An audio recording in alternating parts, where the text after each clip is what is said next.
হাসিনা ছাড়া এই দেশ শান্তিতে রাখতে পারবে না কেউ। হাসিনা সরকার ছিল এর চেয়ে আরো ভালো ছিল। এখন দেশের পরিস্থিতি আরো খারাপ, যেভাবে জিনিসপত্র দাম বেশি।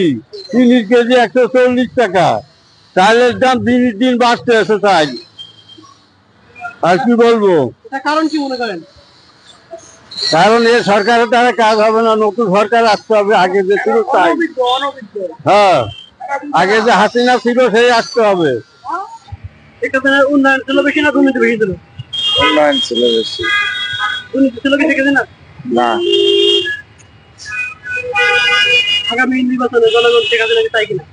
স্যার নির্বাচন করতে পারবে? যে তার কার্যকলাপ দেখলে কাজ করছে অনেক ভালো করে। এখন তো যেটা পরিস্থিতি যা দেখতেছি, এখন সাধারণ মানুষের আমাদের অনেক কষ্ট, অসুবিধার মধ্যেই আছে। সব জিনিসের দাম বেশি, বাজার করতে গেলে সমস্যা, চলাফেরা করতে গেলে সমস্যা। আগামীতে দেশে শেখ হাসিনা দরকার আছে কিনা? অবশ্যই দরকার আছে। যদি সে আসে তাহলে আবার দেশটা ভালোভাবে চলবে, আমরা ভালোভাবে থাকতে পারবো। সব জায়গায় উন্নয়নের কাজ করছে, উন্নয়ন করছে, ভালো ছিল।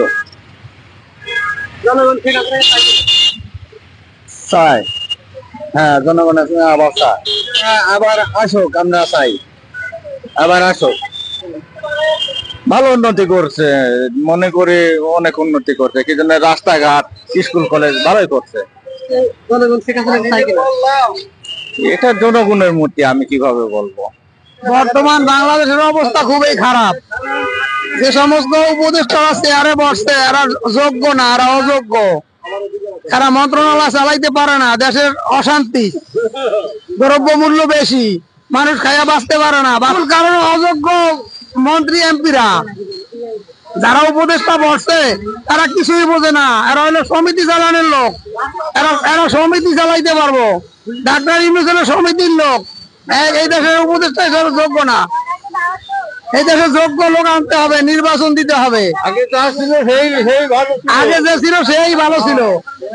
হাসিনার মতো এই দেশে শাসক আর কেউ নাই বাংলাদেশে, আর আসতেও পারবে না কেউ। হাসিনা ছাড়া এই দেশ শান্তিতে রাখতে পারবে না কেউ। আগামী থেকে শেখ হাসিনা চান কিনা? হ্যাঁ, চাই তো শেখ হাসিনাকে, যদি আসে তো ভালো।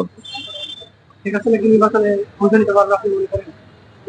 হ্যাঁ, আমি যেটা বুঝি নিতে পারবে।